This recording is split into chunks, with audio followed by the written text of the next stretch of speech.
I'd like to welcome everyone to Commissioners Court. As with our custom, we're going to start with an invocation by our County Attorney, Clint Davis. And Commissioner McCann, the pledges, please. Our dear most heavenly gracious Father, we come to you this morning in prayer, and we first come to you in thanks. Thanks that we live in this beautiful, great county, one of the greatest counties in the greatest state of Texas. And I thank you for all of the people in this room. I thank you for those that we're going to hear from today that work so hard in protecting our children. And I thank you for these fellow elected officials that I have the pleasure of working with day by day. We ask that you have your hand in the county government, you have your hand in this Commissioners Court and the decisions that they make today, that may their decisions be pleasing and gratifying to you. We give all the thanks and glory to you, God. In your precious name we pray. Amen. Amen. Thank you.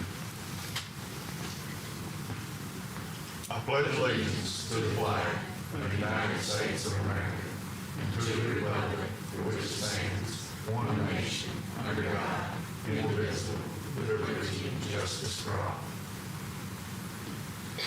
Honor the Texas flag. I pledge allegiance to thee, Texas, one state, under God, one and indivisible. All right. Thanks, Clint. Oh, sorry. Well, again, good morning. The time is 9:02. We will call this Commissioners Court to order. Are there any citizens' comments? No, sir. And at this time, there are no court announcements to make, so we'll move to item 1, which is consider and take action on minutes of previously held meeting of Commissioners Court on March 25th, 2025. Are there any additions, deletions, or comments to the minutes? Hearing none, Judge, I move we approve the Commissioners Court regular session March 25th, 2025 as presented. I'll second his motion. Motion made by Commissioner Tooley and second by Commissioner Spivey to approve the minutes of March 25th, 2025 as presented. Any further discussion? All those in favor? Passes unanimously. Item number 2 is consider and take action to proclaim April 2025 as Child Abuse Awareness and Prevention Month. And this morning we have a very large crowd with us with some wonderful people that do a great work. And I'll ask Ms. Saunders if you would come forward with the proclamation and also introduce who you got with us, because we have so many. We do have so many today. So commissioners, thank us, and Judge, thank you for having us today. So today I have our staff, Amanda Sharp. We have 2 new staff. We don't throw them under the bus, but we have 2 new staff, Vanessa and Tanya. We have Maria Ramirez is our helpline support staff. Debbie Stanley is our program director at Maggie's House Child Advocacy Center. I have Casey Darter, who works at the Crime Victim Services Unit for adult crime victims. Jennifer Darter, who does our data and MDT coordinator. I have Jessica Cleto, she's a support staff.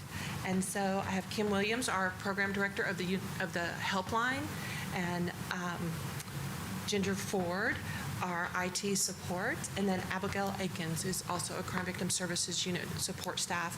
But we also have CASA of Trinity Valley here today as well. They are a great partner that we have. We have Sheila Davis, which is our Chief Operations Officer as well. We have Breaking Chains is here, Kathy Arnold, and we have our task force from the Sheriff's Department is here. Some of those guys, Jerry Moore, Michael Massey, and Timothy Tanner are here today as well. So we're very blessed to have a team that works together. I told Judge this morning that we had a visitor from the Children's Advocacy Centers of Texas last week, and she was amazed how our county works together. It's all of us. It's the judge. It's the commissioners supporting the process that we have and making sure that we have the financial needs that we need, the task force needs. And so we're very blessed that all of us, from prosecution to mental health, to medical, to other partner agencies, we work together as a unit. We're one. Whereas some counties, which she told us, don't have that opportunity. They don't have that team to come together to support these families and children that we serve. So we're very also graciously have Jenny Palmer and Clint Davis is with us as well today. So Well, I would like to to bring focus to that, and the task force between law enforcement and the sheriff's office, the DA's office, the county attorney's office, these organizations that you have mentioned here today, would either representatives of those three departments like to come forward and say something to kind of tell everyone exactly what goes on, not goes on, but just that effort, that coordination of effort, because with this, we have better outcomes in these cases because we had these before the task force. It's being able to focus these resources so that we see this benefit of good outcomes. Good morning, thank you. Our Henderson County Task Force is made up of 6 individuals who investigate only crimes against children across the entire county. And we're so blessed to have them through the Sheriff's Office. They dedicate all their time to fighting these evil perpetrators. And we do have better outcomes. We have quicker outcomes, which means our children receive the services that they need.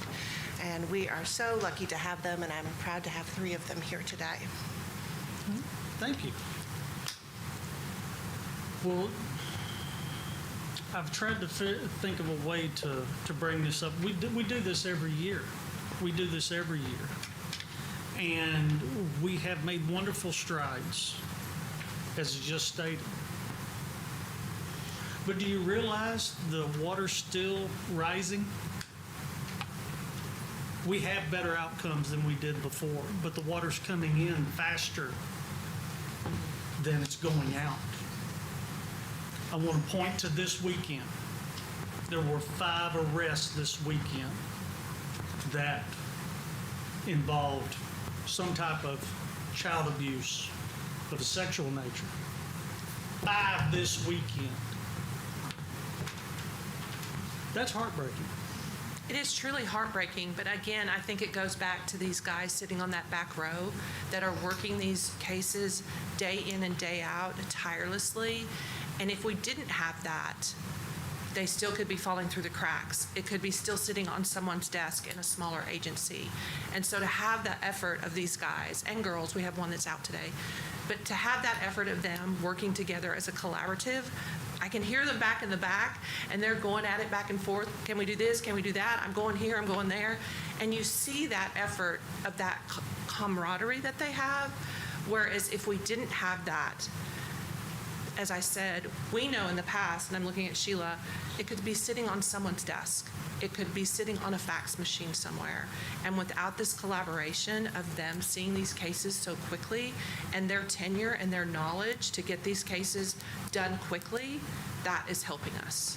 So it is rising. It rises every year, but they are making a difference. And I think as a team, and that means everybody here is making a difference.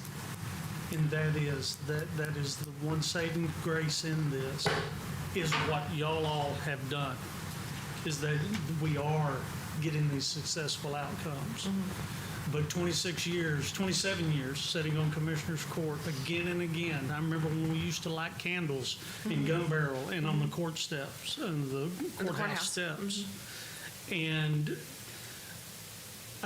my oratory is really faced to that camera, to the public. Absolutely. In this, because all of these individuals are doing everything that they can do.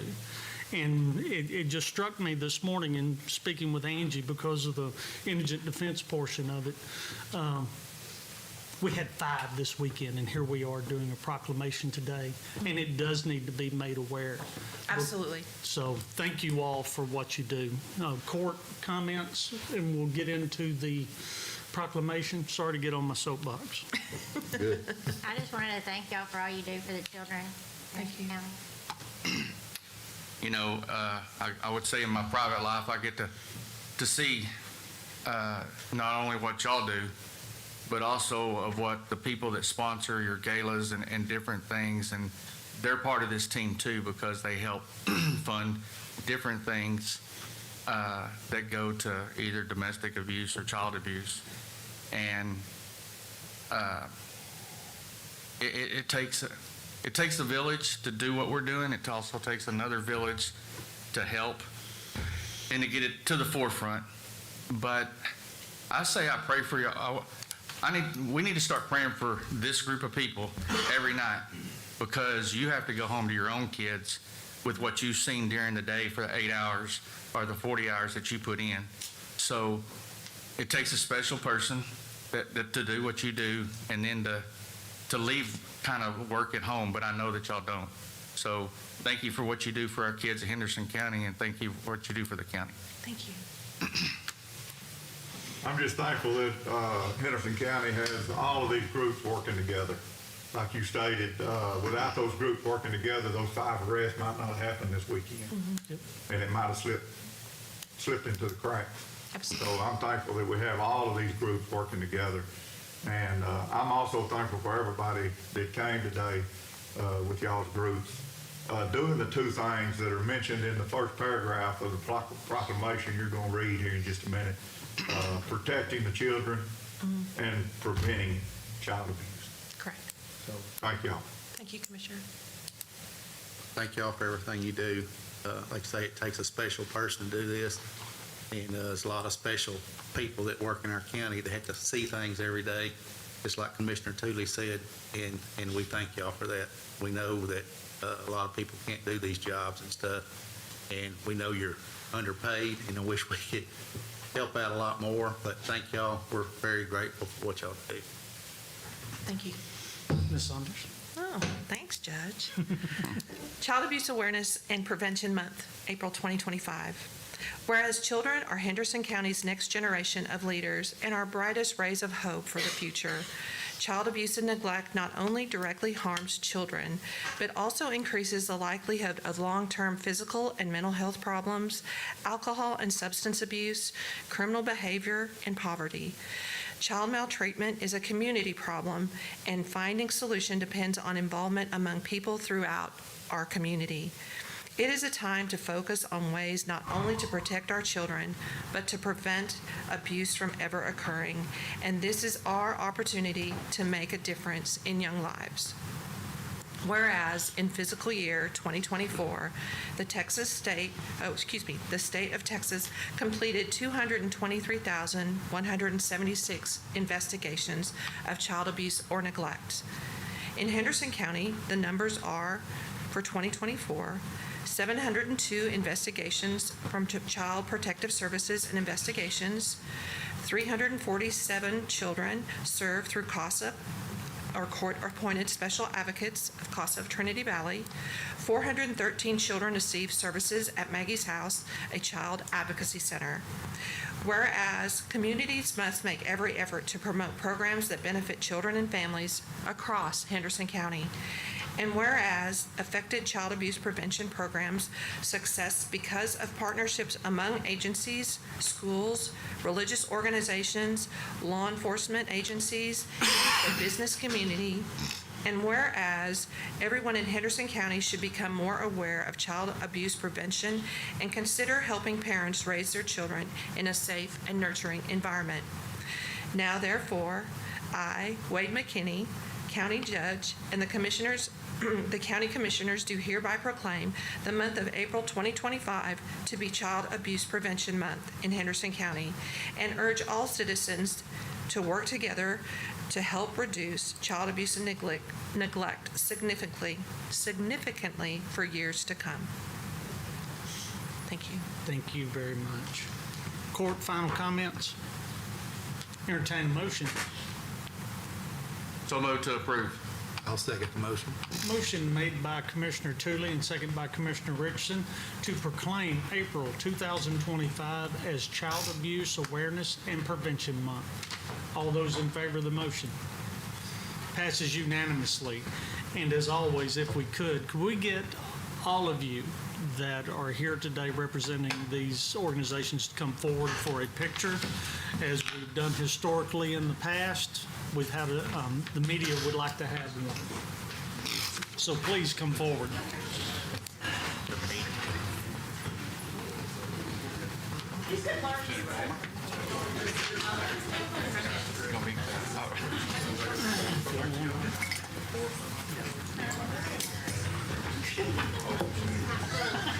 are excited for the ball game. We're getting it signed. Okay, we got it. Antonio. Since you let us know, is it? There you go, short stuff.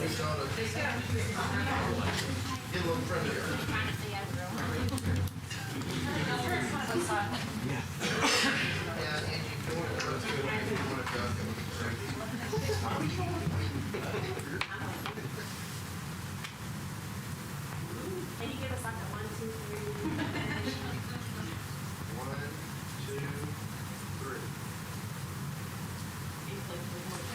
Thank you all very much. Thank you. Yes, Sheila made sure that was going to happen. She got with Ashley and set my calendar. Leslie, Who names the music? Jeff, you may want to remind everybody of y'all's deal this weekend. we always go to their. We're sold out. Okay, can I? Yes, please do. There's one thing that we forgot to mention was this weekend. Leslie? This weekend is our second annual Angels Among Us Gala, and so we will be honoring some angels that are among us, and we will also be booting out child abuse. So that'll be at the Henderson Center on the 5th. We are sold out, so for those of you that have gotten tickets, thank you, and we will have a great time promoting this. Thank you. You bet. Good catch, Commissioner. All right. Item number 3, consider and take action on a request from Justice of the Peace Precinct 5 to fund Teen Court Academy in the amount of $200. Judge Norris? Good morning, Commissioners and Judge McKinney. First, I want to thank you for allowing me a few minutes of your time. As you all know, I'm here this morning to request $200 to provide lunch for volunteer students who are attending my Teen Court Academy that'll be held from 9 to 12 tomorrow in my court. The end of last week, I emailed to each of you an explanation of why I'm interested in reestablishing a teen court in Henderson County. And I also, at that time, sent you an understanding of how this program, used as a strategy of youth diversion, could be funded. As I pointed out in that information, I don't even pretend to understand county finance. And according to the information I received on Friday afternoon and more information I received yesterday afternoon from the county attorney's office, there is currently no money to fund teen court or any youth diversion program. That's perplexing because according to the legislature, as of January 1st of this year, we're required to, judges are required to offer a youth diversion program with apparently no way to fund it. I have read research from the TMCEC and other sources that indicate a way to fund it, but that's not Mr. Strawn's interpretation, and I certainly am not going to argue with Mr. Strawn's interpretation. He's much smarter than I am. Regardless, that is an issue that the court is going to have to take up soon, besides this issue that I'm bringing before you today, because we're required to issue youth diversion. We have no way to fund it. Whereas before a student, a juvenile might come to us and we might order them as part of their punishment to take a anger management or an alcohol and tobacco class or something, and those classes I think are typically $30. Under a youth diversion, we cannot order them to do anything that costs them an additional fee, a fee in addition to their $50 youth diversion fee. So based on other sources that I'm reading, the local funds are what would fund them taking those courses. I've spoken with Blue about working with him and us doing a memorandum agreement so we can take advantage of some programs that he has also. But back to the money for the Teen Court Academy. So basically, if we have zero funds available, then I guess that would take funding to a discretionary fund that you have. I've had an overwhelming amount of support and enthusiasm from local schools, students, and community members for Teen Court. Standing here today, I can't tell you where the $200 will come from. I'm asking that we work together and not against each other. I have felt like instead of working together to figure out how we can do this, we're working against each other to figure out how we can't. Mr. Strawn says in his research, it's up to interpretation on whether, if we did have youth diversion funds, but now we're not talking about youth diversion funds, but if we did, it's up to interpretation of whether a lunch would be supporting a youth diversion program. So if that's how we're going to look at it, then I would ask you, why wouldn't we interpret it then that we can, if it's up to interpretation? I believe that we were elected and entrusted to serve our county well. I don't think that any of us were elected to save every dime that we can. We were elected to serve our county well, and that includes serving to empower our youth. I'm asking you for only $200 to indicate your show of support, the county's show of support. I'm asking that we work together to find a way to do something good for our youth. Thank you. Court, questions of the judge? Judge, Judge, please come back. We've got questions. How does this teen court work? Okay, so youths that have, the purpose of youth diversion is we're trying to keep things off their records and divert kids and keep them out of the courts. So we're kind of talking about two different things, youth diversion and teen court, but teen court can be used as a strategy of youth diversion. So if a juvenile comes to court and has a Class C misdemeanor, they can opt to go straight to teen court. And teen court, once they're there, they have already pled guilty or no contest. If they abide by the consequences of teen court, basically, that it's not on their record. So the purpose of Wednesday is I have attorneys coming from the county attorney's office. I have a couple of schools that are bringing students, and we're training juveniles to serve as defense and prosecuting attorneys, and we'll also have other juvenile volunteers who will serve on the juries. It's great experience for kids. It's great for them to have it for service on teen court, to have it for college applications, scholarship applications. It helps a lot of them make the decision to go to law school or to get involved in the judiciary system. Personally, I like it. I'm more excited about it for the opportunities it provides for the student volunteers than for the defendants that will be coming through the court. There are certainly easier ways for a defendant to come to handle their situation. It's easier for them just to come ask for deferred or for their parents to pay their fine. Teen court juries will be determining their amount of community service hours required and jury terms that they're served. So it teaches kids that are involved, it gets them involved in doing community support. Community service. I hope that once it's up and going that I have a good group of kids who learn to love community service. And so, as kind of another part of it, then we can go out as a group and do community service, pick projects and go do community service projects. I want to add that after this Teen Court Academy, I have to have kids trained before Teen Court can work. I have to have the kids trained to serve as attorneys. Jurors, I don't know how much training that requires, but we're going to put on some case scenarios and let them practice that on Wednesday. But after this money that I'm asking you for, I've had so much interest that it's my intention to set up, not me personally, to set up a board, to get a board set up that will do the fundraising and will fund teen court itself.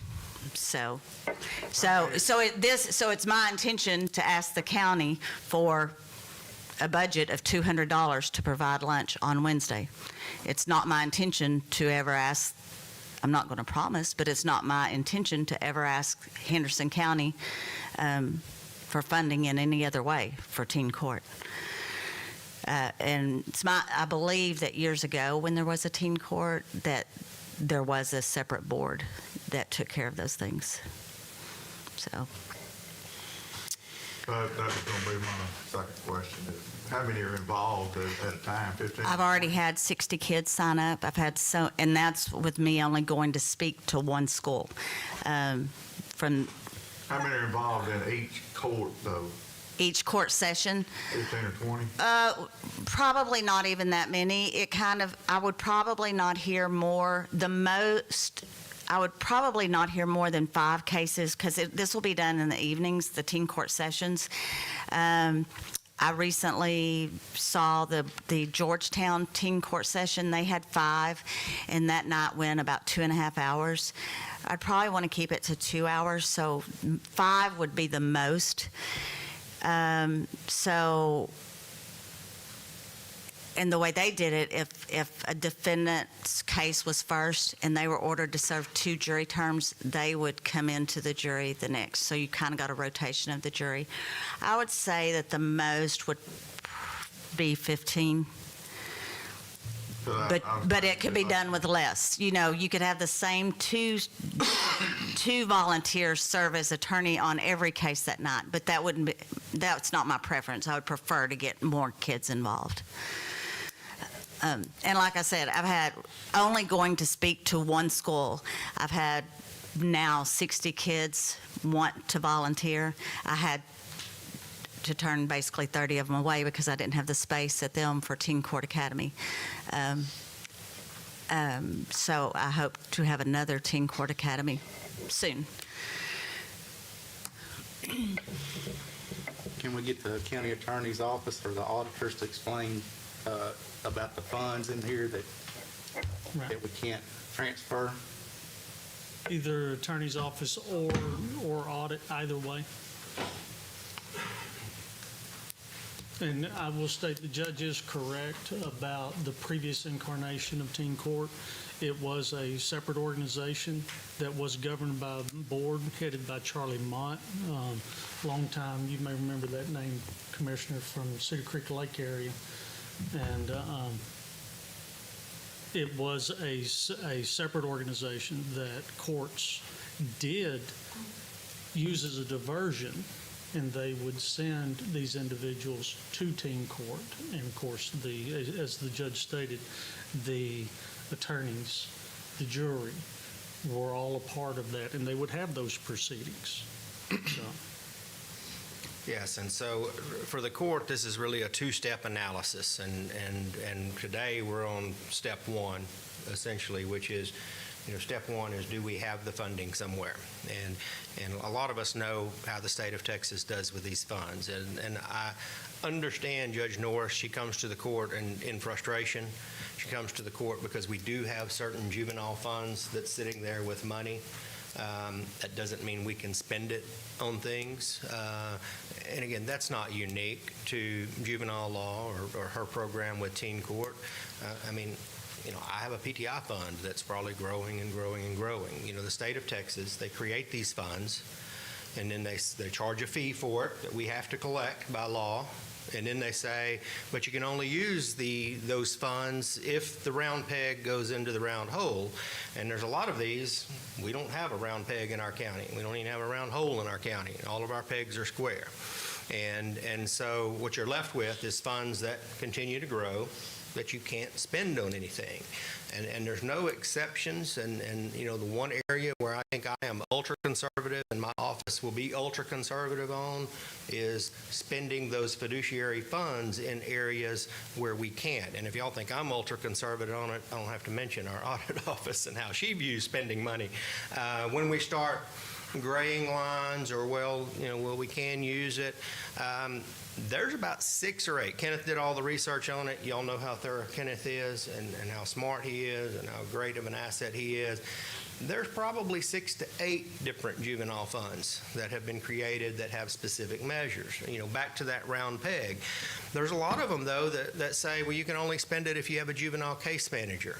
we don't have a juvenile case manager in our county. And you may think, well, we have juvenile probation officers. Those aren't juvenile case managers. Those would be your very, very large counties, Dallas, Houston, Bayer County, El Paso. They would have juvenile case managers. And so it's also by design through the legislature that they create these funds, but then in order to spend them, you have to grow government, create new departments, create new positions. Again, we could run out and one of those funds that she's looking at, we could run out and hire a juvenile case manager, create that position, put it in the county budget. We would have a juvenile case manager, and then we could spend those money. You're never going to come out ahead, though, in those scenarios. And so what we do, and in my opinion, we don't need a juvenile case manager. We're nowhere close to being large enough to have a juvenile case manager, yet we have this fee that's assessed, it's collected, it goes into that fund, and it's just sitting there. And so we are limited. There was a new House bill that they passed last year and created a new fund that went into effect. There's some confusion on the dates. I don't know if there's a clear consensus. Probably half of the opinions think the legislature just made a mistake and they put two different effective dates. The bill says it takes effect, that's the new $50 fee, takes effect in January 1, 2024, and yet in other language in the section, it says that can only be assessed or only applies to offenses created or committed after January 1st of 2025. They've got two different years there. Again, some arguments is that's a mistake. I can tell you the Texas District and County Attorneys Association, they're using the January 1 of 2025 as the start date because it says it can't apply and does not apply to a crime committed until after that date. And so that is the fund that my office has opined possibly, and I'm going to put it as a possibly, that would require Commissioners Court approval to spend out of that fund. That would be the only fund that I believe legally you could spend money out with Commissioners Court approval. The problem with that fund is because it's only created and took effect on January 1 of 2025, there's $0 in that fund today. Ultimately, that's going to bring you to step two. That's step one is, do we currently have a fund that we could pull money from? No, we do not. Step two is whether or not the Commissioners Court would be inclined to spend money out of that fund that today has a zero balance, but once it gains a balance and the request is to spend it, do you want to spend it for meals to support this program? That's an issue for another day, I think. I'll be glad to go into it if y'all want me to go into it. Court? Well, I don't like going into funds and trying to find money to spend just to spend, even though it's for a good cause. What I wish is you'd have called me on the phone and said, hey, as commissioner, would you give $50? Well, I understand. If you would, please come back. Sure. I understand that. I understand you saying that. Okay, well, let me first explain to you that this is something that I've been working on for a month, and basically I wasn't told until yesterday afternoon at 3:30 that there wasn't any money for it. I have worked on this a month. I showed up 2 weeks ago at Commissioners Court because I had been told I would be on the agenda, and then I wasn't. So and that I believe was just kind of a miscommunication, but I've jumped through a lot of hoops, and there's a lot of work to establish in this new program. And in fact, when I went to our auditor and asked why we couldn't do it, she said because it sets a dangerous precedent to buy food, and other people will be asking to buy food. So that was last week, right prior to Commissioners Court. So there wouldn't have. I don't understand all of the county funding. Like I said, I'm reading from all other sources that the way it's worded is that the Truancy Prevention Fund is now called the Youth Diversion Fund. So to any person this isn't their job to figure out county finance, and I know the balance in that account, and the information I sent you, I put the balance. So I think to anyone else that you too would assume that we have access to that money. I learned yesterday we don't have access to that money. I've already personally spent $200 on stuff for Teen Court Academy, and I will personally pay for the pizza for Teen Court Academy. I happen to know that in the bills for y'all to approve today, we bought pizza for. The TAC team, the Sheriff's Department TAC team. Okay. That was here for a law enforcement purpose, waiting on the protests. I understand, but Blue told me he buys food for his kids all the time. And that is from funds not under. I understand our that, but you You understand. understand that there are direct rules and guidelines that we I have do to understand follow, that. and it's not appreciated, of which, in that you're addressing this court, in the fact that we cannot help that some assumptions have been made. Sure. Arguably. And that the responses that have been or you have received in response to those assumptions have not been well taken. We understand that. But we have to do our due diligence on this, and we understand that $200 is a pittance amount. There are serious questions, is that are volunteers covered under an ordinance or a law that was passed that applies directly to individuals sentenced? There's a whole plethora. Well, of no, things that- the law applies to, it says to support youth diversion programs. Correct.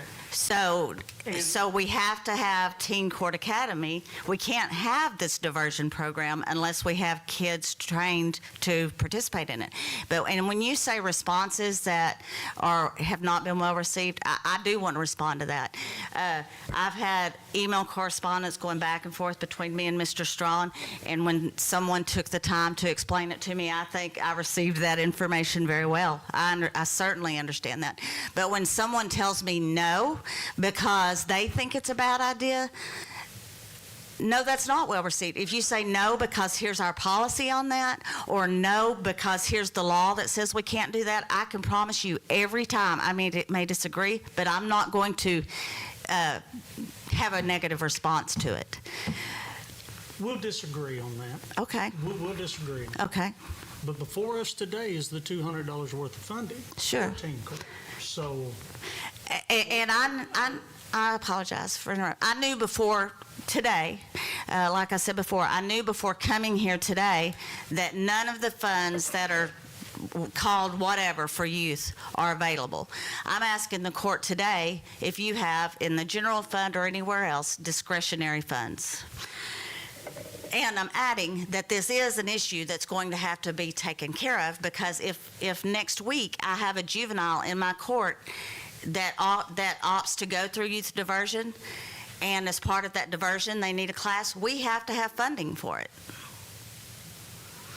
That's a separate issue than what I'm asking you today, because what I'm asking you today is if you have any discretionary funds for this project.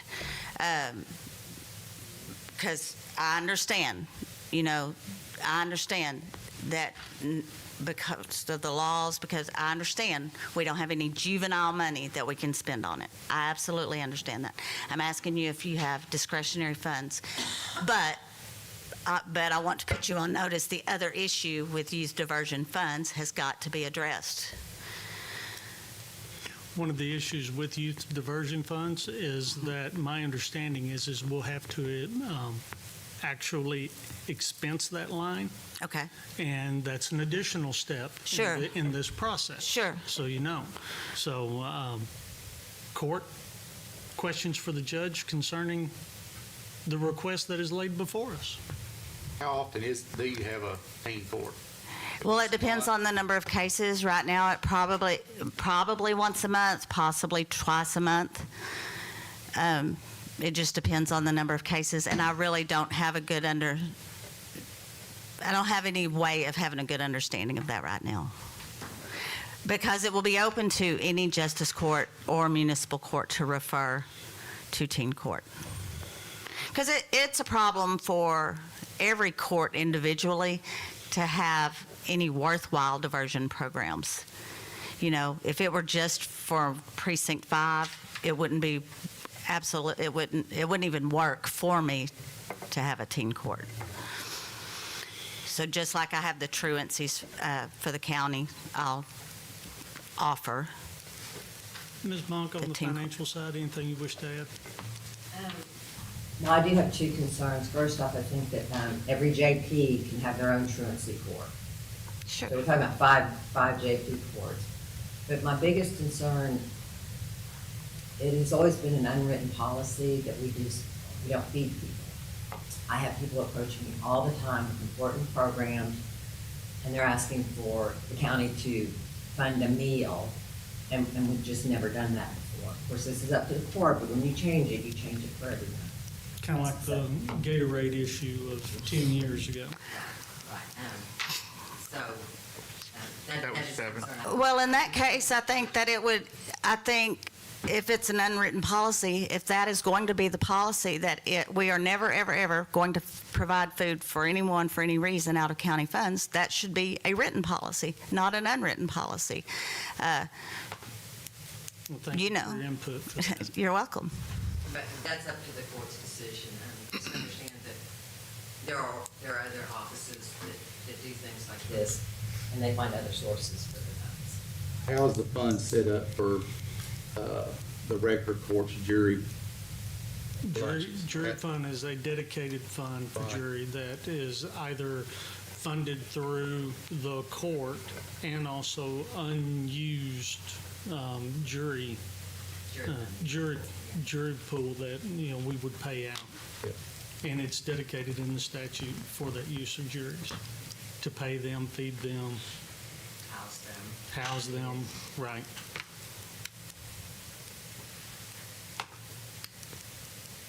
Commissioners? I'm excited for her to be doing this. I hope that we can find a way to eventually get it going, but I'd like to personally help with your committee. I appreciate I that. don't think this. I appreciate that. Clint, expand upon local government code 133.125. That seems to be what was mentioned in this confusion. That's the new House bill that passed. I'm gonna now look at Kenneth. Is that the new, is that he referring to the government code that's got the new? Yes, but that's not the right fund, that's a state fund. Okay. Okay. The fudge that Judge Norris mentioned that I'm going to call, and again, none of us do a very good job of terminology because again, there's so many of them. I wish the legislature would do away with all these funds and say assess the fee and either pay it into the general or give it to the state. And I say that for my two, because I have two discretionary funds too, PTI fund and hot check fund. I would just assume the state get away with those and say give it to us or give it to the county. But what I'm going to call the old truancy fund, that we do have an amount of money, that statute said that it could only be expended for truancy cases and to support the truancy program. Judge Norris mentioned that what they're learning in conference is they combined the two in this new House bill that passed and took effect 1/1/25. They combined youth diversion and truancy both together, and they're calling it just one fund for truancy and youth diversion. And so what she said was, under her understanding of that would open the door for that old truancy money to now be used for teen court youth diversion programs. That's not the way it works, though. That old fund was created under a very specific statute. They didn't go back and modify that very specific statute. They could have, and they don't ever do that. It was created, only can be used for truancy, and then yes, they came in and created a new fund that we're calling the local truancy and youth diversion fund. But that took effect 1/1/25. That does not open the door for us to commingle those funds and go back and rob that truancy account for things that are not truancy related. If this were a truancy program, that would be a fund that again, I think legally you could use, which would bring you to step 2 of the equation, is whether or not the Commissioners Court want to approve meals and food. Is that money in there that's in that fund right now?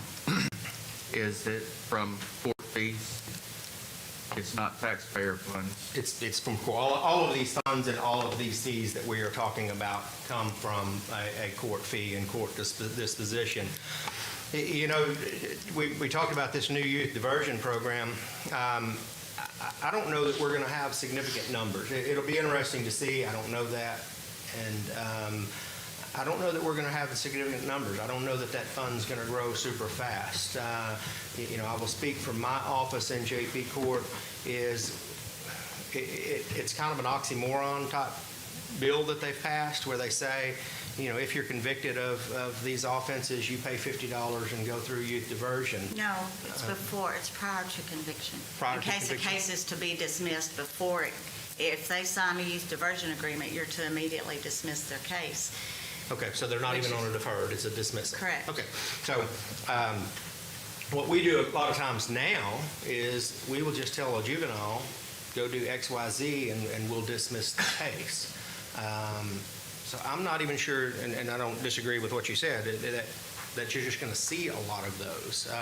Kenneth, kind of as a side note, Kenneth did some research on, there's a juvenile graffiti fund, and I'll use it as an example of my point here, is Kenneth went back and researched the last 30 years of our graffiti fund that can be used for certain things. It's a fund we collect. In 30 years, we've collected $1, 4 separate cases that each paid $0.25. We have $1 in our juvenile graffiti fund. And I think the reason why is we've had graffiti cases come through. I had 4 youthful offenders that I was involved in working out the case, where what we ended up telling these kids to do is y'all are going to work the summer at the ballpark that they graffitied, and they went and repainted the dugouts, repainted the trash cans, and then they picked up trash at the ballpark all summer. And then we dismissed their case. And so there was no fee or fine. Like I said, it is kind of odd that we're making them pay to go do that when there's other alternatives that we at times employ, particularly with juvenile offenders, that may not involve any of these programs. So Sure. we'll see. Yeah, and we have done that too. It's just, you know, the only training we get is from the Justice Training Center. And so if we attempt to do things the way they tell us to, and then we can't, that's frustrating. You know what I'm saying? Yeah. If whether it be funding or whatever, so that's frustrating. I want to apologize. Judge McKinney has the impression that I didn't take response as well. And I want to apologize that's at least his perception. I was upset when I was told I was on, because this is, like I said, it's been a big project to try to get this teen court and teen court academy off. As the newest elected official, I think, in this room, I have not had one bad day in office. I'm grateful for every day that I'm in office. I'm grateful for the opportunity. But often if I need a question asked or I need to accomplish something, I don't know how to get the question asked, or I don't get the answer. Like I said, this is something I went to a workshop February 24th, and this is something I've been working on since February 24th. The only 2 responses that I haven't taken well, because I haven't even had responses from anybody. I was upset because I was told I was on the agenda and I wasn't. So I thought that part of it we were going to get taken care of. It was actually 2 weeks ago. I didn't take that very well. I don't think I had a poor response when Anne Marie said that she disagreed with doing it, because our conversation was so brief. When she said no, because it would set a dangerous precedent, I said okay and walked off. So I can tell you, for those that, you 2 gentlemen, I have not had you don't know me. I can tell you, I only wanted this office to do good for youth. Every day, that's my intention. I have no interest in drama. I have no interest in arguing with people. I'm very interested in standing up for what I believe is right. I could absolutely get funding for tomorrow, or absolutely fund it myself. I just wanted a show of some, I just wanted to show support. And again, when I started asking, I thought there were funds in a fund, but I couldn't get the answer that there weren't.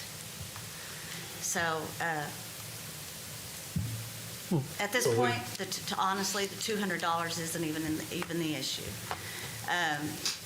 And I believe I that, just want to feel like that's we're a working correct together statement. to accomplish something. I believe that's a correct statement. $200 is not the issue. And Commissioner, go ahead, because I want to bring a county attorney into some other portions of this due to my past history with teen court.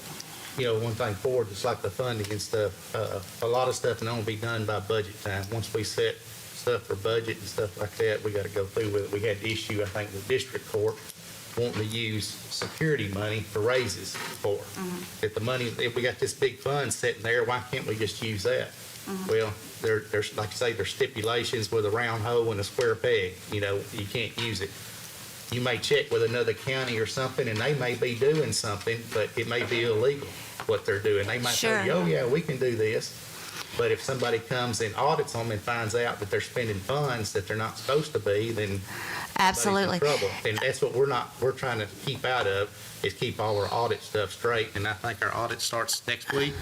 So Yeah, absolutely. next But year. I think, so this would be my question, though, about that. If this was a new law that came into effect January 1st, 2025, requiring youth diversion agreements that would require funding, why wasn't there a budget set up for 2025 for that? You may ask the legislator that. They throw stuff on us all the time that's unfunded, make new laws and stuff that, Well, no, they've said how it is funded. yeah. I mean, But and that's they're- the research. They've said how it is funded. But they- So why wasn't, I guess, so whose job was it to ask for it to be budgeted? You know what I'm saying? Yeah. It would be hard to budget because you wouldn't have any, you wouldn't, That's a great segue into what my next round of questions Okay. means. I had a family member that was once the coordinator for the previous incarnation of teen court in 1997. And that particular organization, as you mentioned earlier, was led by a board. right. Clint, my question is, and we've had some discussions running up to this, does the Commissioners Court need to take action? Does it need to do some of this? It's bringing into question if the court has to take action to create one, given the other one was a 501c3 or something, because it had to be some semblance of 501c3 for the court to give its donation to back in 2000, 2001. I am not sure, and I won't pretend that I've done an exhaustive research. I don't think the other one was set up as a 501c3. We could look at that more and see. I think that, yes, that would be problematic if it was a 501c3 as to, because then what the court approved has a specific board, whether that's a defunct board or not. I'm operating under the impression that it was never a 501c3, that it was just something the Commissioners Court used to fund. And when Judge Norris came first inquired, actually I think it came from Angie, and I responded, that's what I said. I don't think there's any money in the teen court budget, but that's an Anne Marie question, is exactly what I said. Because at one time, yes, there used to be $5,000 every single year budgeted for teen court, and then that money's not been in there because we haven't had a teen court. We'd have to do some more looking on that to see whether or not it was set up as a 501c3 and what happened. I'm operating today, though, under the impression it was not a 501c3. Given that, not a 501c3, and the court making a donation of funding, because then we start getting into the same discussion we're having here in this instance. So I think that now what you're going to end up with is a teen court that's being operated by a Department of Government, and that's a not traditionally what we've had. Traditionally, we have had a teen court that was with a board, whether they were set up as a 501c3. It's my understanding they did have a board at one time to manage it, because I've talked to people that were on it. Now you're shifting that to where we actually have a county-operated teen court through a department head. There are other counties that do that. Typically, they're larger counties. There are other counties too that go out and they may contract with a 501c3 team court, an organization that does nothing but team court. There are different variations that I think you could have a team court.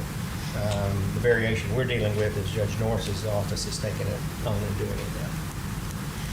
Well, I know leading up in the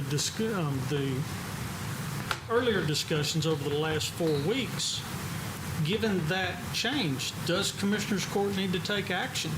I still do not believe so. I think what the Commissioners Court is taking action on is approving the program of team court program, not necessarily the administration of that program. I think you're approving that we do have a team court program in the county, and once it's approved and established, it's established unless the court wanted to abolish it. So we, in the past sometime, that action, we've looked extensively to try to find that action, but have not been able to find it in the minutes, and we were all working off of personal experiences working with the court. As said, I had a family member that was once the coordinator for the court. Right. And that's what we were operating under, that at some point, and we had funded it for several years. And so, again, we were operating off of the premise that it had been approved. We had other elected officials. You had a family member that was involved. We had Judge Adams, who we know was actually the judge over the program and involved in the program years back. And again, when I say years back, we're going into the mid-'90s. Yes. And we believe it was probably approved sometime in the mid to late 1990s is when the court approved it. 1997 was when my family member was the coordinator, so it had been in operation, and the first time funding from the court came, I think, was in 2001 or 2, and then it only went for 2 or 3 years, and then because they no longer came and asked for the funding. And I will specifically go back and do some looking as to whether or not I can find any old records of whether or not it was a 501c3 or just a informally formed organization, which is what I believe it was. There were several members in the Cedar Creek Lake area and Malakoff area. I remember Charlie specifically, and there was this one influential lady that, and I cannot call her name to save my life, in the Malakoff area. That was Lana Perkins. no, And this- Judge Rimley. There was a Judge Rimley. Mm-hmm. Judge Rimley. So, okay. Yep. Court final discussions. Well, my statement is the same. If I'd have been called, I would have donated $50. I hate to sit up here for 45 minutes or however long we've been up here and look petty over $200. Right.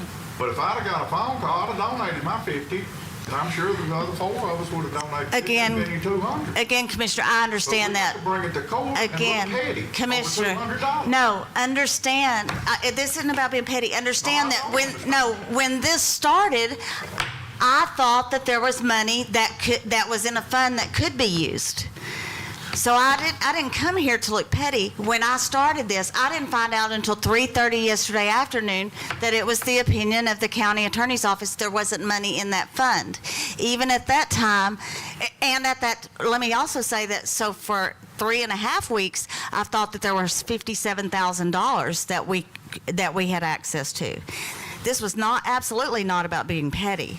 Well, I know everybody probably agrees that this program is beneficial. Sure. I don't think anybody up here would disagree with that. But I think there was probably a better way of handling it. And going forward, I would like to know the best way to handle it, because that's part of the problem, being an elected official and a newly elected official. I handled it the way that I thought that I was supposed to, and we didn't have a policy against it. I wasn't told that we didn't have funding for it. So then I took the next step. So how would you have preferred I handled it differently?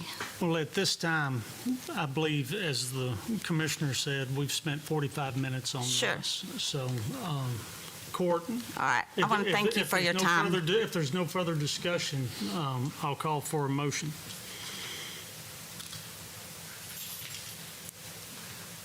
Item dies for lack of a motion.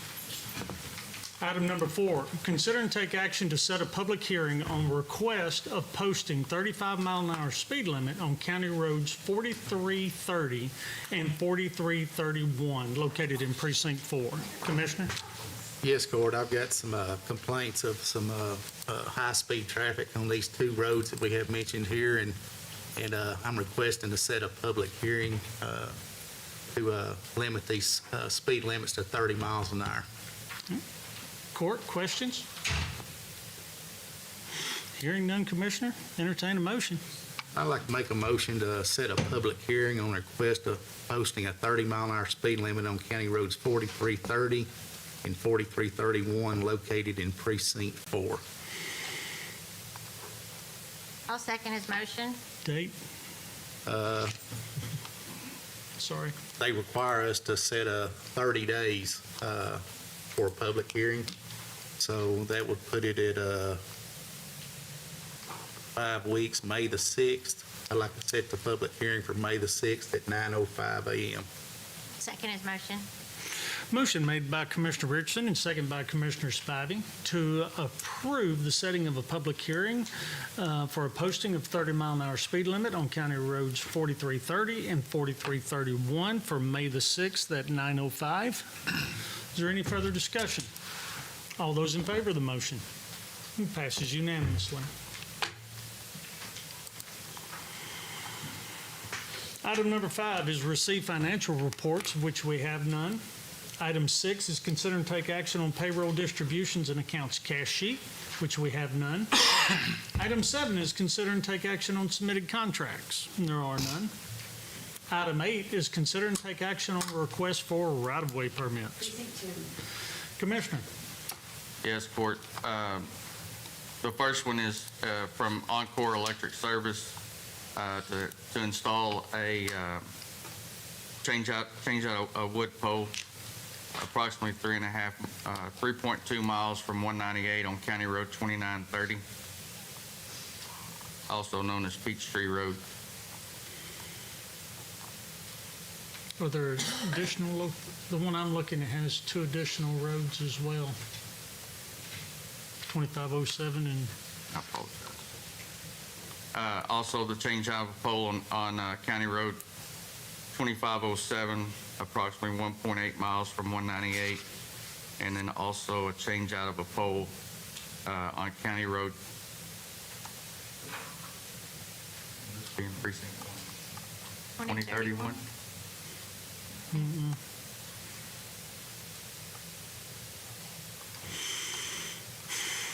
So let's just, we'll go with the first two, 2930 and 2507. And we'll come back with County Road 2031. 31, 7.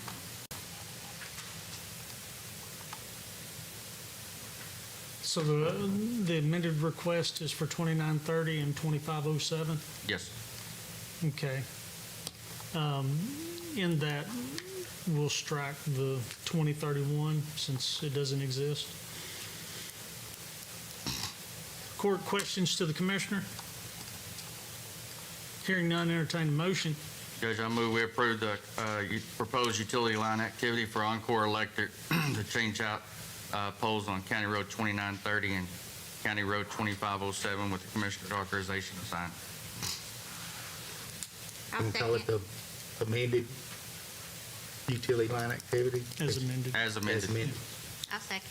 Motion made by Commissioner Tooley and second by Commissioner Spivey to approve the right-of-way agreement with Encore Electric Service for work along County Road, Peachtree Road, known as County Road 2930 and 2507, as amended with the Commissioner's authorization to sign. Any further discussion? All those in favor? Passes unanimously.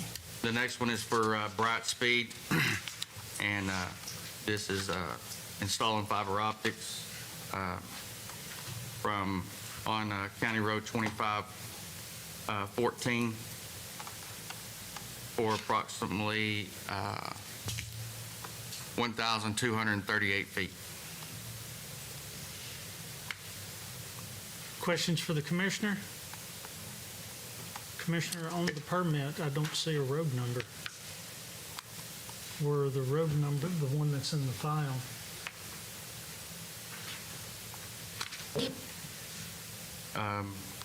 It's on the back.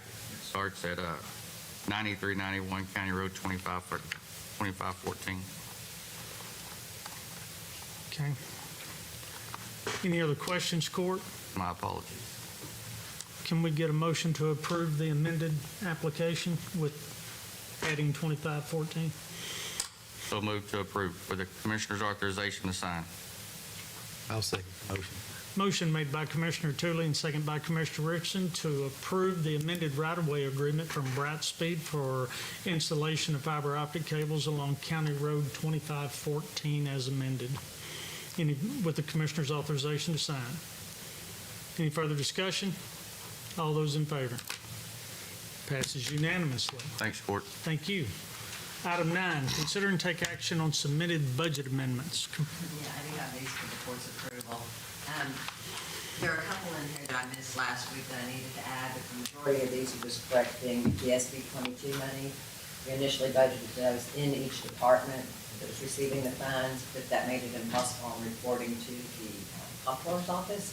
So we had to pull all that money out and put it in their own funds. So this is just moving it from the departments to the new SB 22 fund. Court questions? And that SB 22 is law enforcement money from, Comptroller's office. comptroller. In the 2025 budget, we budgeted It's much differently. easier this year. Yes, Yes. yes. We know what we're doing now. Any other questions? Entertain a motion. I'll make the motion to approve. I'll Second.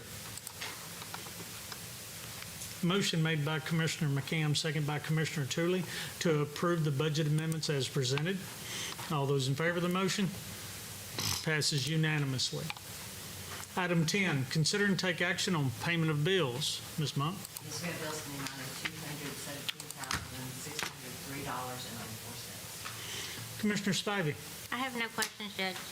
Commissioner Tooley? I have none. Commissioner McCam? I had none. Commissioner Richardson? No questions, Judge. Entertain a motion.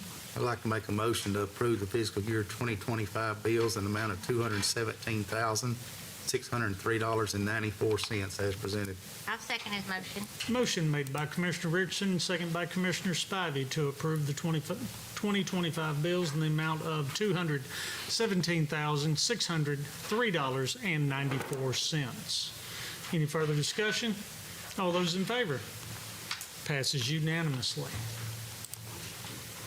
Item 11 is consider and take action on submitted plats. We have one plat from precinct 2 and all fees are paid. Commissioner Tooley. Looks like we got to revisit a Pinnacle. Yeah. So we're going to go out to the Pinnacle Club, and they're doing their normal thing, taking two lots, which is Lot 244 and Lot 245, and combining them into one, creating Lot 244R. This will be in the Pinnacle Club Phase 2, Section B, with all necessary signatures. Sorry. Commissioners, any questions? Entertain a motion. Judge, I move we approve the final replat of Pinnacle Club Phase 2, Section B of lots 244 and 245, creating Lot 244R for filing purposes only. I'll second his motion. Motion made by Commissioner Tooley and second by Commissioner Spivey to approve the final replat in Pinnacle Club Phase 2, Section B, creating Lot 244R for filing purposes only. All those in favor of the motion? Passes unanimously. Item 12 is open and consider bids, which we have none. Item 13 is consider and take action to adjourn. So moved. I'll second the motion. Motion made by Commissioner Tooley and second by Commissioner Richardson to adjourn at 10:09. All those in favor of the motion? Passes unanimously. Thank you for being.